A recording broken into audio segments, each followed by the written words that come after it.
إن الحمد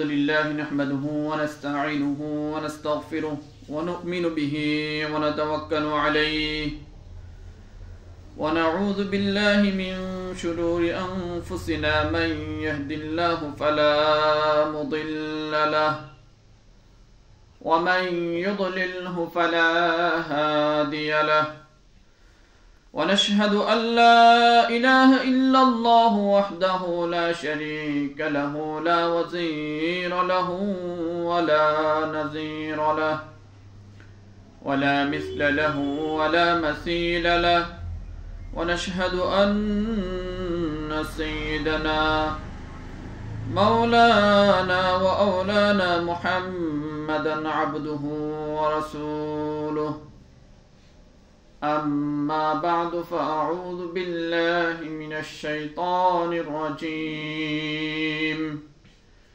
بسم الله الرحمن الرحيم الرحمن علم القرآن خلق الإنسان علمه البيان وقال تعالى يا أيها الذين آمنوا قوا أنفسكم وأهليكم نارا وعن عثمان بن عفان رضي الله تعالى عنه قال قال رسول الله صلى الله عليه وسلم خيركم من تعلم القرآن وعلمه وعن عائشة رضي الله تعالى عنها قالت قال رسول الله صلى الله عليه وسلم والذي يقرأ القرآن يتتعتع فيه وهو عليه شاق له أجران وقال النبي صلى الله عليه وسلم الذي ليس في جوفه شيء من القرآن كالبيت الخرب أو كما قال النبي صلى الله عليه وسلم بلغ العلا بكماله كشف الدجى بجماله حسنت جميع خصاله صلوا عليه وآله الحمد لله معزز مكرم সম্মানিত হাজিরিন মজলিস মহান রব্বুল আলামিনের অসংখ্য শুকরিয়া আদায় করি যে আল্লাহ রব্বুল আলামিন আমাদেরকে জুমাবারে সবার আগে মসজিদে আসার তৌফিক দান করেছেন এবং কিছু দিনী কথাবার্তা বলার মতো শোনার মতো তৌফিক দান করেছেন সেজন্য দিল থেকে শুকরিয়া জ্ঞাপন করি আলহামদুলিল্লাহ আলহামদুলিল্লাহ মহাগ্রন্থ আল কোরআন থেকে সূরা রহমান এবং সূরা বাকারা থেকে কিছু তেলাওয়াত করছি নবী করিম সাল্লাল্লাহু আলাইহি ওয়াসাল্লামের অসংখ্য হাদিস থেকে দুই একটি হাদিস পাঠ করছি তারই আলোকে ইনশাআল্লাহ কথা বলার চেষ্টা করব মা তৌফিক ইল্লা বিল্লাহ তো গত সপ্তাহে বিবাহ শাদী এবং বিবাহ শাদী না করলে কি সমস্যা হয়, করলে কি ফায়দা হয় সামান্য কিঞ্চিত আলোচনা করছিলাম। ওই ব্যাপারে আরো বিস্তারিত আলোচনা ইনশাআল্লাহ সময় পাইলে করব। এবং এই সপ্তাহেও কোরআন শিক্ষা এবং শিখানো এবং তালিম তাবলীগ সম্পর্কে কিছু আলোচনা করব। যদিও আমার ধারাবাহিক আলোচনা ছিল নবী করিম সাল্লাল্লাহু আলাইহি ওয়াসাল্লামের সিরাত, কিন্তু প্রাসঙ্গিক এগুলো আলোচনা করতে হয়, সেজন্য নবী করিম সাল্লাল্লাহু আলাইহি ওয়াসাল্লামের সিরাত ইনশাআল্লাহ আগামী সপ্তাহ থেকে আবার করব। আবার রমজানের সামনে চলে আসতেছে, রমজানের আলোচনা করতে হবে। নবী করিম সাল্লাল্লাহু আলাইহি ওয়াসাল্লামের সিরাত একদম সংক্ষিপ্ত আকারে আলোচনা করতেছি, তারপরেও সময় কোলাইতে পারতেছি না। এটা শেষ করা দরকার, যেমনি হোক যতটুকু পারি। তো আসলে যে আলোচনাগুলো করব সেগুলো শোনার জন্য কিছু মানুষের দরকার। আমি তো ভাবছিলাম মুসল্লিরা আসবে, কিছু আলোচনা করবো, কিন্তু মুসল্লিই নাই। আলোচনা করবো কাদেরকে? যারা নিয়মিত আসে ওরাই আসে, আর যাদেরকে আলোচনা করা দরকার তারা আসে না। তাহলে আলোচনা করবো কাদেরকে বলে? মূলত এই আলোচনাগুলো সবার শোনা দরকার, এমনকি এগুলো মাইকে করা দরকার। যাই হোক, আপনারা ইনশাল্লাহ শিখবেন, তালিম, এরপর তাবলীগ করে দিবেন ইনশাল্লাহ ঘরে ঘরে। পারবেন না ইনশাল্লাহ? ইনশাআল্লাহ। সূরা রহমানের মধ্যে আল্লাহ রাব্বুল আলামিন বলতেছেন যে আর রহমান আল্লামাল কোরআন খালাকাল ইনসান আল্লামাহুল বায়ান। যে রহমান মানে কি? দয়ালু, পরম করুণাময়। রহমান ওই সত্তা, আল্লামাল কোরআন, যিনি মানুষকে কোরআন শিক্ষা দিচ্ছেন, খালাকাল ইনসান। এরপর আল্লাহ রাব্বুল আলামিন বলতেছেন যে রহমান ওই সত্তা যিনি মানুষ সৃষ্টি করছেন। তো মুফাসসিরিনে কেরাম লিখেন যে আল্লাহ রাব্বুল আলামিন সূরা রহমানের মধ্যে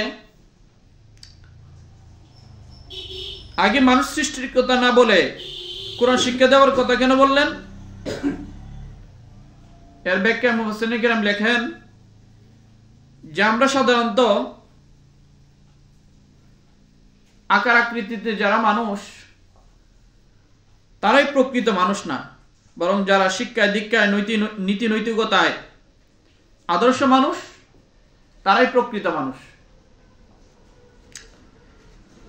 সেজন্য আল্লাহ রাব্বুল আলামিন সূরা রহমানের মধ্যে আগে কোরআন শিক্ষার কথা বলছেন, এরপরে মানুষ হওয়ার কথা বলছেন।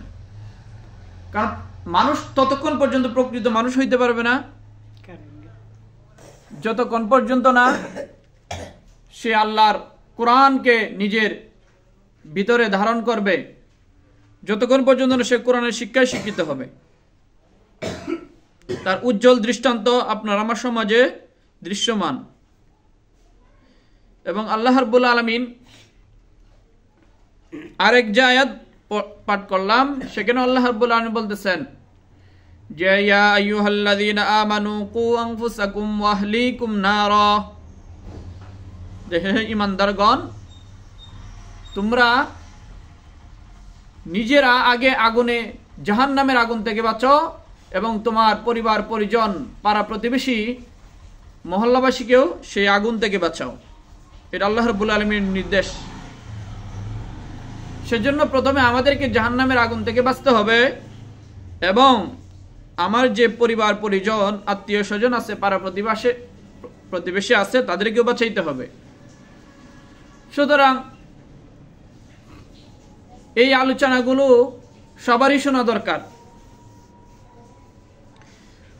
হাদিসের মধ্যে পাঠ করলাম কি, রাসূল সাল্লাল্লাহু আলাইহি ওয়াসাল্লাম হাদিসের মধ্যে বলতেছেন খায়রুকুম মান তাআল্লামাল কুরআনা ওয়া আল্লামা।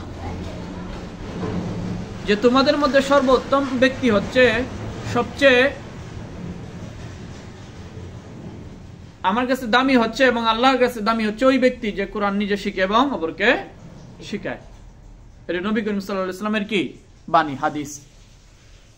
তো নবী যে কথা বলে এটা অবশ্যই অনেক দামি কথা, অনেক গুরুত্বপূর্ণ কথা। আর নবী যাকে ভালো বলে দুনিয়ার এই তো ভালো না অন্য কেউ ভালো? নবী যাকে সার্টিফিকেট দিচ্ছে যে তুমি ভালো, এই কাজ যে করবে সে ভালো, তাহলে সেই ভালো। আল্লাহ যে সার্টিফিকেট দিবে, যাকে যে বিষয়ে সার্টিফিকেট দিবে, আল্লাহ যেটা বলবে সেটাই কি গ্রহণযোগ্য। সুতরাং আল্লাহ রাসূল সাল্লাল্লাহু আলাইহি ওয়াসাল্লাম যে বলছেন যে কোরআন শিখবে এবং শিখাবে সে উত্তম, সুতরাং রাসূল সাল্লাল্লাহু আলাইহি ওয়াসাল্লামের কথাটাই কি ঠিক ঠিক। এখন আমরা যে মনে করতেছি যে কোরআন শিখলে আর কি হবে, কোরআন শিখাইলে আর কি হবে, সমাজে কোরআন শিখলে আর শিখাইলে কোনো কি নাই, টাকা নাই, কি নাই, টাকা নাই, এজন্য কোরআন শিখিও না, কোরআন শিখাইও না, ঠিক না? আপনি আমি কি শিখাই? অন্য যত কিছু আছে সবকিছু শিখাই। কোরআন হাদিস ছাড়া যা আছে সবকিছু কি শিখাই, কোরআন হাদিস শিখাই না। এর মানে কি আল্লাহ রাসূলের কথা এবং আল্লাহর কথা আপনার আমার কাছে গুরুত্ব নাই, ঠিক না? অথচ আল্লাহ রাসূল সাল্লাল্লাহু আলাইহি ওয়াসাল্লাম হাদিসের মধ্যে বলতেছেন ওয়াল্লাযী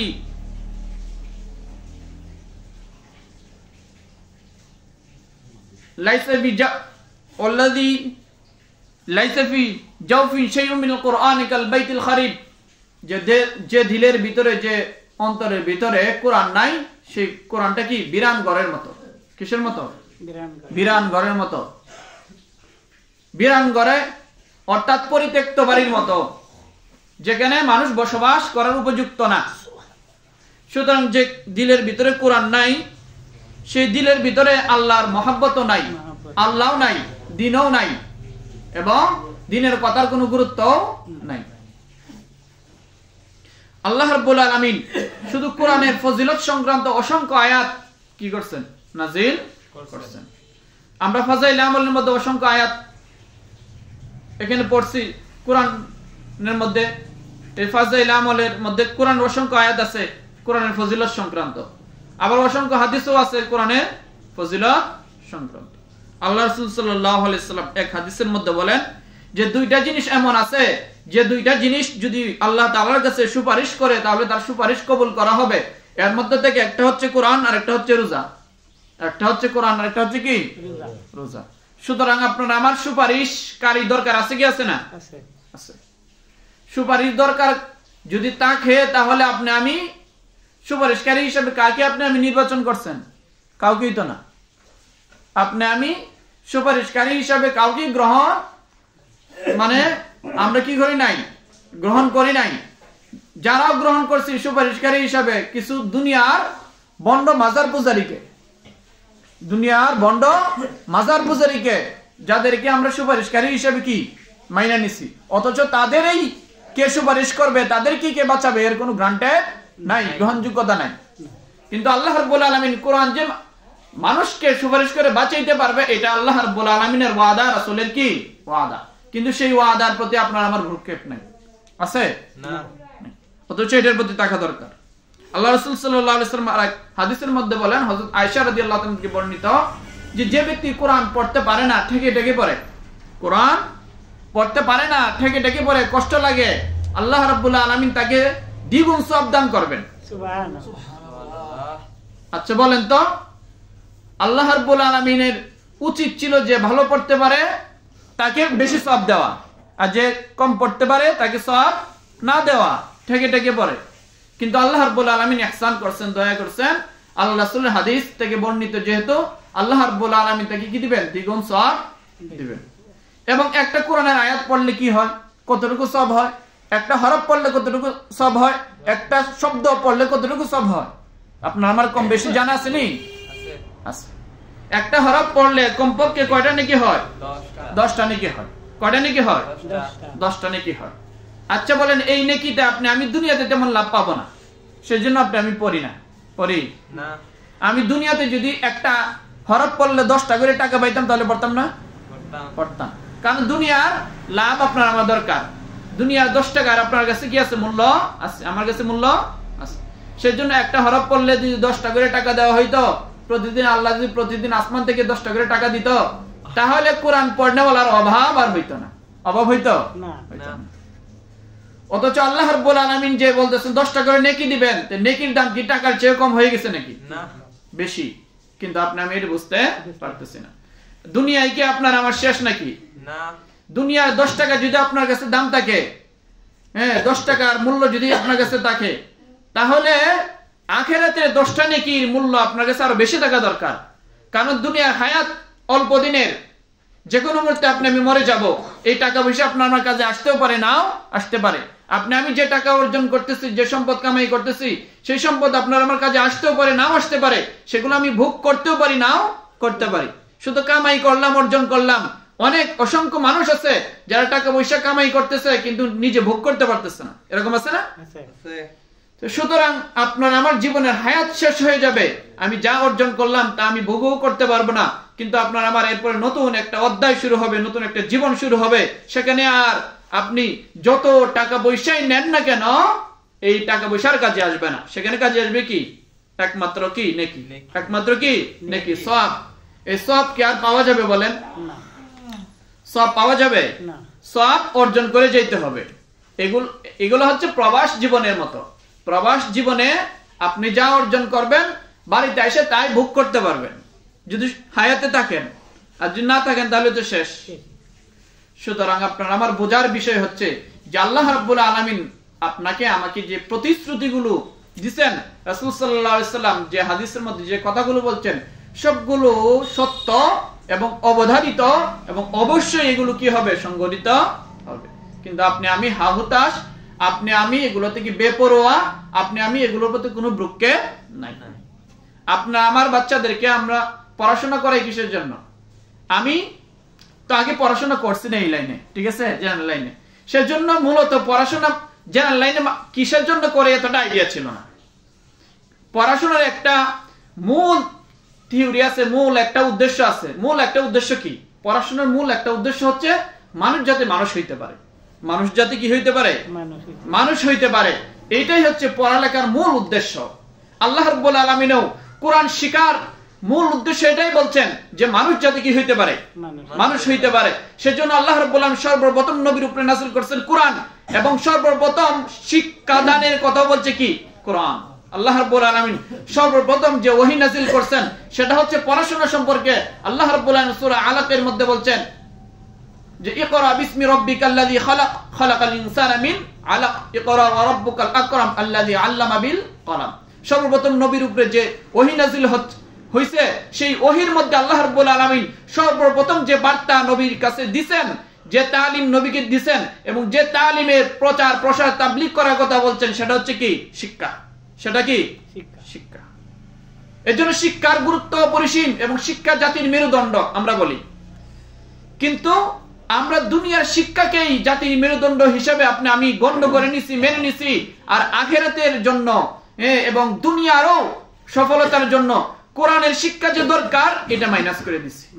আচ্ছা, কোরআনের শিক্ষাটা এটা কি শিক্ষা না? কোনো শিক্ষা না, সবচেয়ে গুরুত্বপূর্ণ শিক্ষা, সবচেয়ে গুরুত্বপূর্ণ শিক্ষা। অথচ কলা কৌশলে বেদিনরা আপনার আমার উপর এইভাবে দুনিয়া চাপাই দিছে যে দুনিয়া যত পারো শিখো, দুনিয়া যত পারো অর্জন করো, কিন্তু আখিরাতের কথা চিন্তাও করিও না। আখিরাতের কথা চিন্তাও করিও না। আখিরাতের শিক্ষাও যে দরকার আছে, এবং আখিরাতের শিক্ষায় যে মানুষকে মুক্তি দিতে পারে, মানুষকে মানুষ বানাইতে পারে, মানুষকে প্রকৃত অর্থে সফল করতে পারে, সেই সাবজেক্টে মাইনাস করে দিছে। সেই সাবজেক্টে কি করে দিছে? মাইনাস করে দিছে। আচ্ছা বলেন, এক সমাজের মধ্যে আপনার আমার সমাজে জেনারেল শিক্ষিত বেশি না মাদ্রাসা শিক্ষিত বেশি? জেনারেল শিক্ষিত বেশি। আচ্ছা, অথচ এই এলাকার মধ্যে মুসলমান বেশি না বেদিন বেশি? মুসলমান বেশি। মুসলমানদের মধ্যে বলেন জেনারেল শিক্ষিত বেশি না মাদ্রাসা পড়ুয়া বেশি? জেনারেল শিক্ষিত বেশি। বেশি না? অথচ কোরআনের শিক্ষায় শিক্ষিত থাকা দরকার ছিল বেশি। অন্য কোন শিক্ষা থাকুক আর না থাকুক, তার কোন শিক্ষা থাকা দরকার ছিল? কোরআন শিক্ষা। কারণ কোরআন দুনিয়াতেও দরকার, আখিরাতেও দরকার। আর দুনিয়ার শিক্ষা, জেনারেল শিক্ষা শুধু এটা দুনিয়াতেই দরকার, আর আখিরাতে কোনো দরকার নাই। ঠিক না? ঠিক। কারণ এই যত তথ্য প্রযুক্তি, যত জ্ঞান বিজ্ঞানের উন্নতি, এগুলো কি আখিরাতের জিন্দেগিতে কোনো দরকার আছে না? এগুলো দুনিয়াতেই সীমাবদ্ধ, দুনিয়াতেই সীমাবদ্ধ। আর কোরআনের শিক্ষাটা এটা দুনিয়াতেও দরকার আছে এবং আখিরাতেও কি দরকার আছে। এটা এমন একটা শিক্ষা। সুতরাং আপনি আমি যে শিক্ষাটা সবচেয়ে জীবনে সবচেয়ে বেশি গুরুত্ব ছিল, সেই শিক্ষার কোনো বালাইও নাই, সেই শিক্ষার প্রতি আপনার আমার কোনো ভ্রুক্ষেপও নাই, গুরুত্বও নাই, সেগুলো নিয়ে কোনো মাথা ব্যথাও নাই, কোনো টেনশনও নাই। সেগুলো হচ্ছে অপশনাল। সেগুলো কি অপশনাল? অপশনাল মানে মনে চাইলে পড়ো, না পড়লে নাই, মনে চাইলে শিখো, না শিখলে নাই। ঠিক আছে? এটার প্রতি মাতা পিতার কোনো গুরুত্ব নাই, সন্তানের কোনো গুরুত্ব নাই, অভিভাবকের কোনো গুরুত্ব নাই, মুসলমানের কোনো গুরুত্ব নাই। কারণ গুরুত্ব আপনার আমার দিল থেকে বের করে দিছে বেদিনরা। গুরুত্ব কি? কোরআনের শিক্ষার গুরুত্ব বের করে দিছে কারা? বেদিনরা।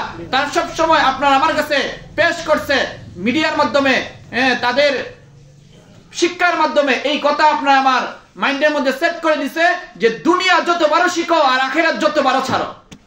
আখিরাতের শিক্ষা যত বড় কি ছাড়ো, অর্থাৎ কোরআনের শিক্ষা যত বড় তত কি দূরে যাও। তারা সরাসরি বলে না তোমরা সবাই কি হয়ে যাও, বেদিন হয়ে যাও।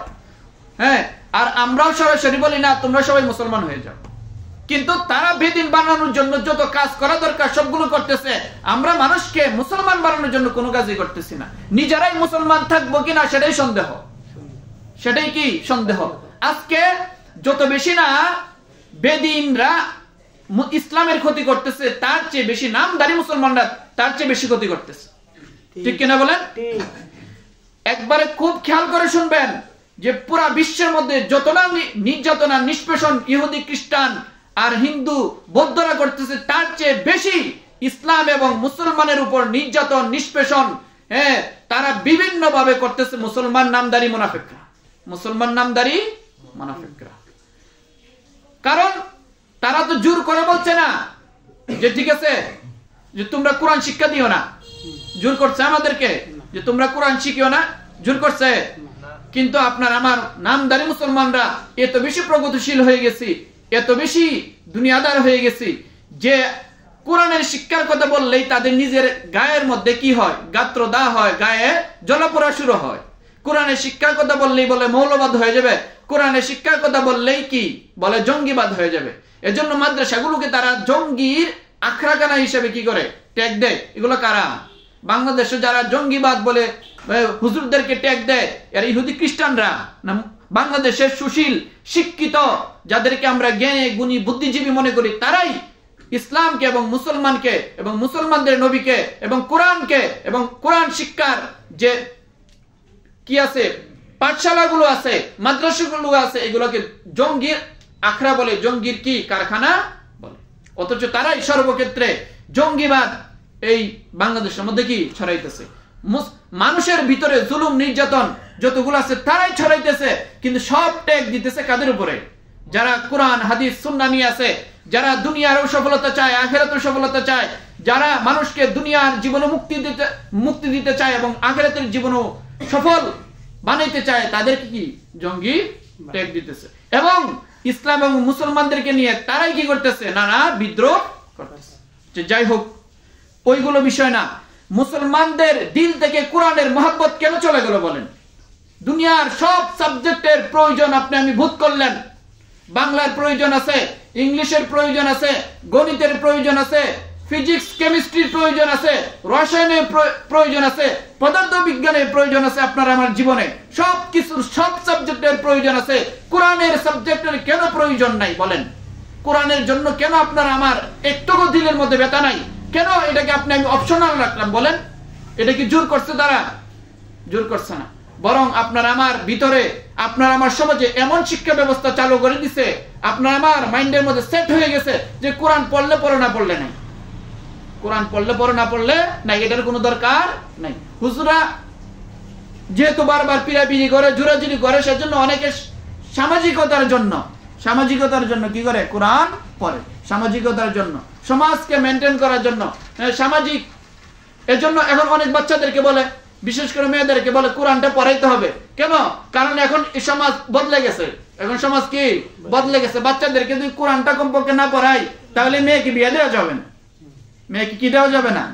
কোরআন পড়ে কিসের জন্য? মেয়েকে বিয়ে দেওয়ার জন্য, ঠিক না? এবং ছেলেকেও কোরআন পড়ে কিসের জন্য? যে এখন যদি শুনে যে জামাই কোরআন পড়তে পারে, নামাজ জানে না, তাহলে মানুষ এটা কি হীন দৃষ্টিতে দেখবে এবং আমাদেরকে ভালো দৃষ্টিতে দেখবে না। এই সামাজিক একটা দায়বদ্ধতা থেকে অনেকে কি শিখে? কোরআন শিখে। কিন্তু কোরআন যে আমার শিখা দরকার, কোরআন আমার দুনিয়া আখিরাতের সফলতা চাবিকাঠি এবং প্রকৃত মানুষ হইতে হলে কোরআন দরকার। সেই সেন্টিমেন্ট থেকে, সেই এই ভাবনা থেকে আপনি আমি কি শিখি না? কোরআন শিখি না। এটা আপনার আমার জন্য আফসোসের, ব্যর্থতার। আজকে আপনি আমি ইমানের দাবিদার, মুসলমানের দাবিদার, কিন্তু কতগুলো মানুষ বলেন এই সাবজেক্টগুলো, অন্যান্য যে সাবজেক্টগুলোর কথা বললাম, যত মানুষে পারে তার চেয়ে বেশি পারা দরকার ছিল কোরআনকে। তার চেয়ে বেশি পারা দরকার ছিল কি? কোরআনকে। কারণ কোরআন আমার দুনিয়া এবং আখিরাতের কি কামিয়াবি। কিন্তু আপনি আমি কোরআন পারি না। কিছু মানুষ তো আছে পড়াশোনাই করে নাই, সেটা অপশন না বাদই দিলাম। যারা পড়াশোনা করতেছে তারা কেন কোরআনকে পড়তে পারলো না? এই প্রশ্নের কোনো জবাব আছে আপনার আমার কাছে? নাই। স্কুলগুলো তো আছে, সাবজেক্ট আছে, একটা ধর্মশিক্ষা আছে, কিন্তু পারে কয়জন? এই যে গুরুত্ব নাই, যে শুরু থেকে ধর্মশিক্ষা আছে, কোরআন শিক্ষা আছে, অপশনাল আছে আর কি, যে এটা পড়লে পড়ো না পড়লে নাই, পরীক্ষা হইলে হোক না হইলে নাই, এটা নিয়ে কোনো মাথা ব্যথা কারো নাই। কোনদিন দেখছেন কোন বাচ্চা একদম প্রাইমারি থেকে না হাই স্কুল পর্যন্ত, ইন্টারমিডিয়েট পর্যন্ত, ভার্সিটি পর্যন্ত কোনদিন ধর্মশিক্ষাকে প্রাইভেট পড়তে কারো গেছে? আমি আমার জানার মধ্যে নাই যে এই সাবজেক্টটা আছে, ধর্ম শিক্ষা একটা আছে, কোরআন শিক্ষা একটা আছে, ইসলাম শিক্ষা একটা আছে, এটা প্রাইভেট পড়তে হবে, এরকম অনুভূতি কোন গার্জিয়ানের ভিতরে আসছে কোনোদিন? কোন ছাত্র ছাত্রীর ভিতরে আসছে? কারণ কি? কারণ এটা দরকার নয়। কোনটা পড়ে প্রাইভেট? ইংলিশ পড়ে, ইংলিশ সবচেয়ে বেশি দরকার। কোনটা পড়ে? ম্যাথ পড়ে, গণিত পড়ে, এগুলো বেশি দরকার। আর কোনটা পড়ে? সায়েন্স পড়ে, এগুলো দরকার। দরকার নাই কোনটা? কোরআন। দরকার নাই কোনটা? হাদিস। দরকার নাই কোনটা? কোরআন সুন্নাহ মাসলা মাসাইল, এগুলো কোনো দরকার নাই। এগুলো যাইছা দিলেও নাই, এগুলো যাইছা দিলেও কি নাই। ওইগুলো প্রাইভেটও পড়বে, স্কুলও পড়বে, প্রাইভেটও পড়বে, কোচিংও পড়বে, আর কোরআন কোনোভাবেই পড়বে না। এটা আপনার আমার সবচেয়ে একদম কি, এটা লজ্জার বিষয় যে আমি কোরআনকে ধারণ করতে পারলাম না। অথচ কোরআনেই মানুষের মুক্তির একমাত্র কি পয়গাম, কোরআনেই মানুষের সফলতা একমাত্র কি চাবিকাঠি। সেজন্য সবার কাছে আকুল আবেদন থাকবে, এই কথাগুলোর বলার অর্থ এটাই যে আমি যেখানেই যাই এগুলো আমি বারবারই বলি, এবং প্রাথমিকভাবে প্রতিটা বাচ্চা যেন কোরআন পড়তে পারে সেই উদ্যোগটা আপনার আমার নেওয়া দরকার। এই সমাজের অনেক মানুষকে আমি জিজ্ঞেস করছি ওই দিন যে আপনারা বলেন মাদ্রাসায় পড়তে পারেন নাই কেন? মাদ্রাসা ছিল না। উত্তর একটা। স্কুলে পড়তে পারেন নাই কেন? স্কুল ছিল না। ওই সমাজে তখনও কিন্তু কি স্কুল কম বেশি ছিল, যারা পড়ার পড়ছে।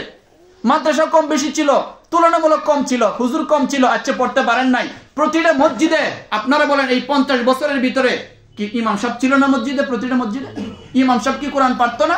ইমাম সাহেব কি কোরআন শরীফ বললে কমপক্ষে কোরআন শরীফে পড়াই দিতে পারতো না?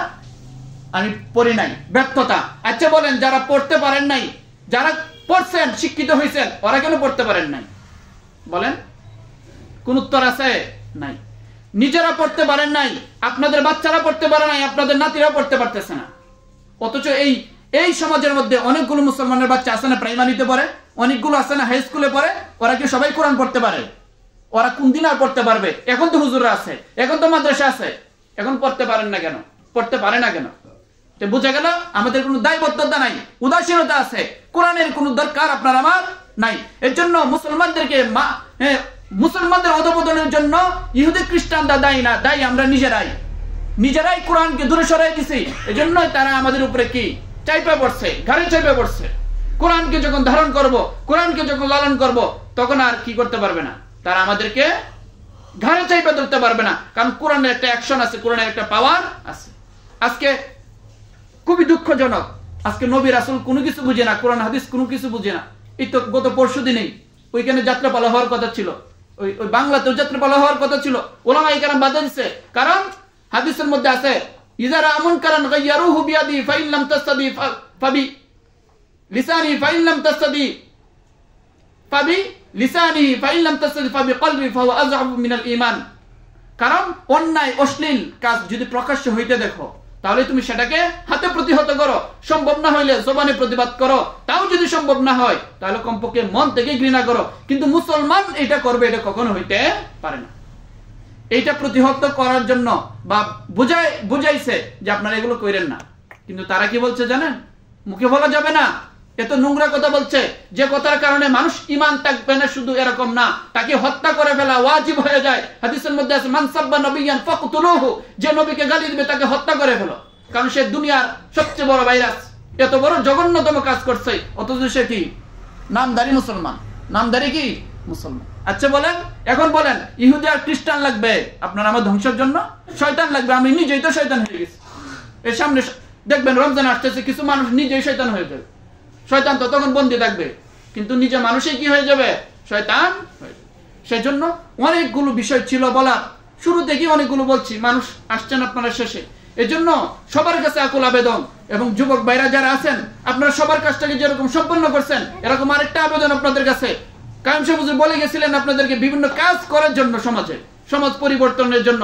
1 নম্বর কাজ নেন, যে এলাকাতে যতগুলো বাচ্চা আছে এই সবগুলো বাচ্চাকে কমপক্ষে এই মক্তবে 1 ঘন্টা 2 ঘন্টা হইলো আমি কি যাতে পড়তে পারে সেই উদ্যোগ নিয়ে, প্রতিটা বাচ্চাকে আমি উদ্যোগ নিয়ে আমি কি কষ্ট করে মেহনত করে প্রতিটা ঘরে ঘরে বুঝাইয়া, ঠান্ডা লাগলে স্কুলে তো প্রতিদিন যায়, আমি বুঝাইয়া যেভাবে হোক বাচ্চাগুলোকে মক্তবে হাজির করবো। পারবো তো ইনশাল্লাহ? পারবেন সবাই? সবার ঘরে ঘরে যাদের বাচ্চা আছে নিজেরা উদ্যোগী হবেন, এবং যারা আমাদের যুবক ভাইরা আছেন তারা নিজেরাও আরো উদ্যোগী হবেন। ঠিক আছে? প্রয়োজনে আপনাদেরকে আমি বলি না কিছু দেন, ঠিক আছে, মাঝে মধ্যে মুড়ি আমি নিজ উদ্যোগে মাঝে মধ্যে ব্যবস্থা করে দিই বাচ্চাদেরকে, ঠিক আছে। এবং আপনারাও যদি একটু চকলেট দেন, মজা দেন, দেখবেন বাচ্চারা লোভ পাইলে আসে। দরকার নাই তারপরে একটু উদ্যোগ নেন, আপনি নিজ থেকে 5 টাকা আপনার বাচ্চাকে দেন, দেখবেন আসবে। আপনি একটু তাকে স্পৃহা দেন, না হয় এই দায় আপনি এড়াইতে পারবেন না। আলা কুল্লুকুম রাইন ওয়া কুল্লুকুম মাসউলুন আন রাইয়াতিহি, যে প্রত্যেকেই তার কি, প্রত্যেকেই দায়িত্বশীল এবং প্রত্যেকে তার দায়িত্ব সম্পর্কে আল্লাহ রাব্বুল আলামিন কি করবেন, জিজ্ঞেস করবেন। সুতরাং আপনি আমি আমার সন্তানের ব্যাপারে দায়িত্বশীল কিনা, আপনার সমাজ সম্পর্কে আমি দায়িত্বশীল কিনা, দায়বদ্ধতা আছে কিনা, আছে। সুতরাং এই দায়বদ্ধতা থেকে প্রতিটা বাচ্চা থেকে আজ থেকে এখন হুজুরের অভাব নাই, মাদ্রাসার অভাব নাই। হ্যাঁ, আপনি যদি বাচ্চাকে ডাইরেক্ট মাদ্রাসায় ভর্তি করে দেন তো আলহামদুলিল্লাহ, শোনাই সোহাগা। আর তাও যদি না করান, কমপক্ষে মক্তবে পাঠান। মক্তবে যদি 2 ঘন্টা পরে বাচ্চাটা যদি এইভাবে 1 বছর 2 বছর 3 বছর পরে 5 বছর পরে প্রাইমারি পর্যন্ত 1 থেকে 5 পর্যন্ত পরে এই বাচ্চাটা যদি এখানে পড়ে, তার কোরআন শিক্ষা হবে না, মাসলা শিক্ষা হবে না, জরুরিয়াতে যত দিন আছে সবগুলো শিক্ষা হয়ে যাবে। আর কোন বাচ্চা বলেন এই জেনারেশন যেটা আছে এরা কি কোরআন বিহীন, কোরআন হীনতার সাথে আর বড় হবে? হবে না। একটা বাচ্চা কি এরকম হইতে পারে যে কোরআন শিখতে পারবে না? এই সব সাবজেক্ট আপনি শিখাইলেন কিন্তু কোরআন শিখাইতে পারলেন না, এই দায় আপনি আল্লাহ তাআলার কাছে এড়াইতে পারবেন না। এই জবাব আল্লাহ তাআলার কাছে আপনি দিতে পারবেন না। এই সওয়ালের জবাব আপনার কাছে নাই, আছে নাই। সেজন্য সামাজিক ভাবে উদ্যোগ নেন, ব্যক্তিগতভাবে উদ্যোগ নেন। এগুলো কি কোরআন শেখার জন্য প্রতিটা বাচ্চাকে আমি যতটুকু পারতেছি চেষ্টা করছি। বিশেষ করে মেয়েরা যারা আছে, প্রাইমারির পরে বাচ্চারা মেয়েরা বড় হয়ে যায়, ঠিক আছে। এই জন্য প্রাইমারি লেভেল থাকতে থাকতে বাচ্চাদেরকে কি শিখান, মেয়েদেরকে কোরআন শিখান। এরপর মেয়েদেরকে কোথায় দিয়ে দেন, মাদ্রাসায় দিয়ে দেন। এটা আপনার জন্য সার্বিকভাবে ভালো হবে, দুনিয়ার জন্য ভালো হবে, আখিরাতের জন্য ভালো হবে, ঠিক আছে। কারণ অঘটন একবার যদি মুখ আপনার পুরায় ফেলায়, এই পুরা মুখ আপনি সমাজে দেখাইতে পারবেন। সেজন্য সামাজিক ভাবে তার সব সিকিউরিটির জন্য একমাত্র ব্যবস্থা হচ্ছে কোরআনের ব্যবস্থা, মাদ্রাসার ব্যবস্থা। সেজন্য এই বিষয়গুলো বললাম। আরেকটা বিষয় হচ্ছে আপনাদেরকে আমি আগে থেকেই বলছি, কি যারা শিখতে পারে নাই তারা কি আর মুক্তবে আসবে বলেন? প্রতিদিন ফজরের পরে 2টা করে সূরা মাসকে হয়। আমি আসার পর থেকে রেগুলার হচ্ছে না, প্রায় 1.5 বছর, কমপক্ষে 1.5 বছর থেকে 6টা সূরা পড়াচ্ছি। কয় বছর থেকে? 1.5 বছর থেকে পড়াচ্ছি। আলহামদুলিল্লাহ, যারা পারে আলহামদুলিল্লাহ, ঠিক আছে। তারপরে অনেকে বলে হুজুর আমার কাছে আনইজি লাগে, তারপরেও আমি লজ্জায় জিগাই না, যদি জিগাই পরে যদি না আসে। এজন্য আমি বলি আপনারা পারেন কি? ওনাকে বলে পারি, আর অনেকে বলে পারি না। আচ্ছা হুজুর আর একটু পড়ান। এজন্য আমি 1.5 বছর থেকে পড়াচ্ছি। আপনার তো 1.5 বছর হয়েছে না, আপনার তো 60 বছর হয়েছে। আপনি 1.5 বছরও যদি 6টা সূরা শিখতে পারেন, ক্ষতি কোথায়? আপনার যত বছর হয়েছে এতটা সূরা কি আপনি শিখতে পারছেন? আর যত বছর বাইচা থাকবেন এত বছরে কি এতটা সূরা শিখতে পারবেন? আপনি আপনার 5 বছরেও যদি আপনি 5টা সূরা শিখতে পারেন, তাও তো আপনার নামাজ শুদ্ধ হয়ে যাবে। কিন্তু আপনি তো 50 বছর শিখতে পারলেন না, এই দায় এড়াবেন কিভাবে? এখনো সময় আছে। আপনি 1 বছর একটা সূরা শিখতে পারবেন না? প্রতিদিন যদি ফজরের পরে বসেন, প্রতিদিন আমি তালিম দেই, তাহলে আপনার প্রতিদিন একবার করে পড়লে আপনার 1 বছর একটা সূরা শুদ্ধ হয়ে যাবে। এজন্য আপনার দুনিয়ার সফলতার জন্য যেরকম মেহনত প্রয়োজন, আখিরাতের সফলতার জন্য তার চেয়ে দ্বিগুণ মেহনত প্রয়োজন। আপনার ঠান্ডার মধ্যে আপনি উঠে মসজিদে আসতে পারেন না, কাজে টিকে যেতে পারেন। এর চেয়ে আল্লাহর সাথে গাদ্দারি, আল্লাহর নিয়ামত খায়া আর কিছু হইতে পারে না। সেজন্য আকুল আবেদন থাকবে, আপনারা ফজরের নামাজে রেগুলার আসবেন। জুমার নামাজে যেভাবে আসেন, ফজর নামাজে আসবেন, ইনশাআল্লাহ নামাজ শুদ্ধ হয়ে যাবে, আপনার কি কেরাত শুদ্ধ হয়ে যাবে। আর একটা বিষয় যে আমি আগেও বলছি যে কি কমপক্ষে 3 দিন যান। দুনিয়া তো প্রতিদিনই করেন, 3 দিন যান, গিয়া একটু ইমানকে পরিশুদ্ধ করেন, একটু আল্লাহ করে থেকে আসেন। আল্লাহর রহমত কি আপনার আমার ভিতরে আসবে, দেখবেন দিলের ভিতরে একটু না একটু শান্তি আসবে। যদি ইসলাহ হওয়ার জন্য যান, আল্লাহকে পাওয়ার জন্য যান, আর যদি খাওয়া আর ঘুমানোর জন্য যান, তাহলে কোনো পরিশুদ্ধি আসবে না। সেজন্য বছরের প্রথম জানুয়ারি মাস আপনারা আগে ওয়াদা দিচ্ছেন যে হুজুর যাইতে পারি না, ইনশাআল্লাহ আগামী থেকে যাব। এবং যুবক ভাইরা বলছে হুজুর আমরা লিস্টে করে দেব, ইনশাআল্লাহ আপনারা যাইতে রাজি আছেন তো? ইনশাআল্লাহ 3 দিন এই মাসে না যাইতে পারেন, আগামী মাসে যাবেন, আগামী মাসে না যাইতে পারেন, পরের মাসে যাইবেন। কোন মাসে যাইবেন এটা আপনি সব ইচ্ছায় লেখাবেন। এই বছরের মধ্যে একবার 3 দিন যাওয়ার কি সময় হবে না? হবে কিনা বলেন? কথা বলেন না, একবারও সময় হবে না কারো? বলেন জানুয়ারি মাসে কে যাবেন? 10 জন, বেশি না, 10 জন যাবেন। বলেন কারা যাবেন?